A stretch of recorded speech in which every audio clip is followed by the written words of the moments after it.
Insya Allah akan mengadakan nisfu Sya'ban. Tidak hanya sekadar bercerita tentang dunia, kita juga memikirkan tentang akhirat kita. Kita jangan sibuk hanya mencari dunia, tapi juga mencari akhirat. Nisfu Sya'ban. Nabi Muhammad SAW pada suatu malam bersimpuh di hadapan Allah. Sampai-sampai Aisyah kaget. Ada apa gerangan wahai baginda Rasul? Sebegitu lamanya anda sujud di hadapan Allah. Sampai-sampai saya menduga-duga tadi anda sudah tiada. Apa kata baginda Rasul? Tahukah engkau wahai Aisyah, ini adalah malam nisfu Sya'ban. Apa kata baginda Rasul? Qumu lailaha wa sumu naharuha. Berpuasalah Aisyah pada nisfu Sya'ban. Lakukanlah qiyamul lail. Pada hadis yang lain juga baginda Rasulullah SAW mengatakan, pada malam nisfu Sya'ban ini Allah Subhanahu wa taala turun ke langit dunia. Yanzilu ila sama'id dunya, yatla ila ibadihi. Dia memperhatikan seluruh hambanya dari timur sampai ke barat, dari kota Pekanbaru sampai ke kota yang lain. Pada malam nisfu Sya'ban memantau umat-umat beliau. Ketika itu Allah membuka seluas-luasnya, ala mustakbir fa'aghfiru lahu. Siapa pada malam itu meminta ampun kepadaku, kata Allah, maka aku ampunkan dosanya.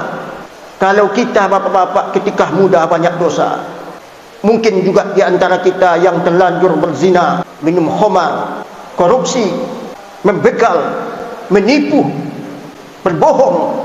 Ketika ini Allah akan mengampunkan hamba-hambanya.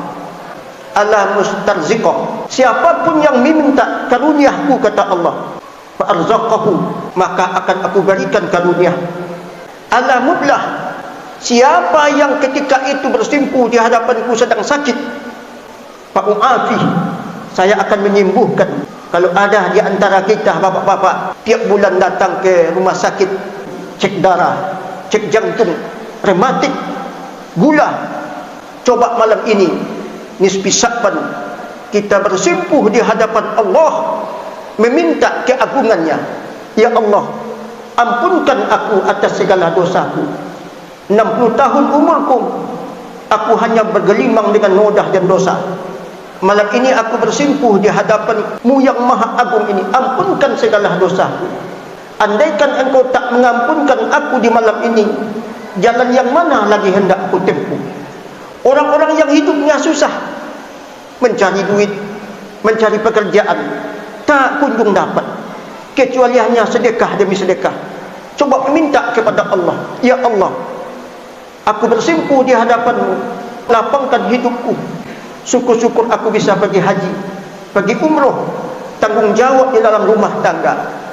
Ya Allah, sekian tahun aku menderita sakit, tak bisa ke masjid, tak bisa berbuat banyak. Aku bersimpuh di hadapan-Mu, ya Allah, sembuhkan diriku, sembuhkan keluargaku, sembuhkan anakku, harmoniskan keluargaku, teguhkan pendirianku.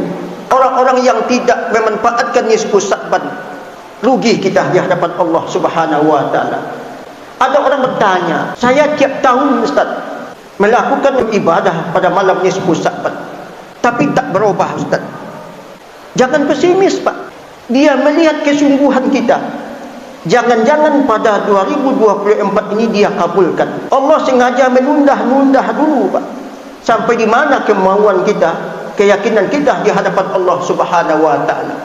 Kadang-kadang mungkin jadi Pak, 2024 ini dia kabulkan, mungkin jadi ketika ini kita diampunkan, ketika ini nyawa kita dicabut.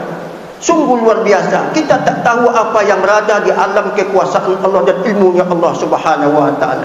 Maka marilah kita manfaatkan momentum ini untuk memperbaiki bangsa dan diri kita, terutama kita di hadapan Allah Subhanahu wa taala.